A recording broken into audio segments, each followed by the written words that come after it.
So tell me about the album then. What kind of songs are on it? How many? There's quite a few songs on here. This is a 16-track album, 2 years in the making. It was I started recording it a year after after I dropped Your Girlfriend Thinks I'm Fine, and it's sort of from a lyrical standpoint, it's real life experiences, and then there's a whole bunch of joking around and sort of, you know, because I like to keep it lighthearted, and I like to keep it just sort of, you know, on the surface. I don't want to go too deep because, you know, a lot of people are like, oh, that's kind of boring if it's too deep, you know. So I like to keep it fun and light. So, but there is some serious stuff on there. I mean, you get into the heart and soul of me. You get to see, you know, where I came from and what I'm thinking about.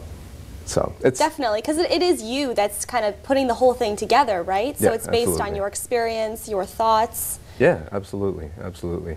So it was kind of nerve-wracking to know that because, you know, I dropped the previous record and those lyrics weren't really mine entirely, you know what I mean?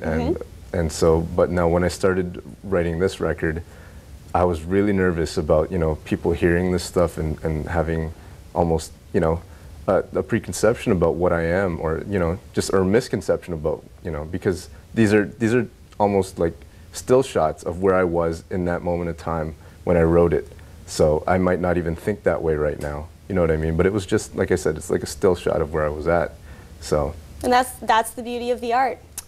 Yeah, it's the beauty of it. It's also the scary thing about it at the same time. So I'm still kind of nervous about it. But, okay. You know. Well, where can people actually get this album so they can figure it out for themselves? Okay, right now it is only available at one outlet in Mississauga, The Best Pizza, located at 1211 here on Ontario Street, just north of Lakeshore.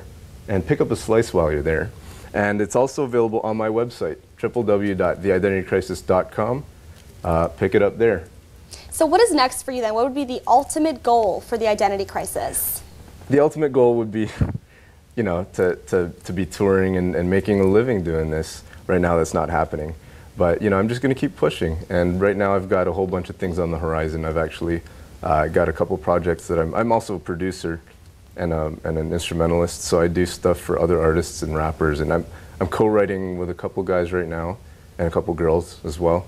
My sister's got a record that's potentially going to be coming out this year, and we're collaborating on that as well. Right. A lot of great things. And also on your website you have something called the Email Question of the Week. Yeah. What is that quickly? EQOTW is a weekly YouTube show that I've got happening, and it's, you know what, just check it out. It's you can find it at myspace.com/theidentitycrisis or youtube.com/theidc. I'm up there every week making a fool out of myself.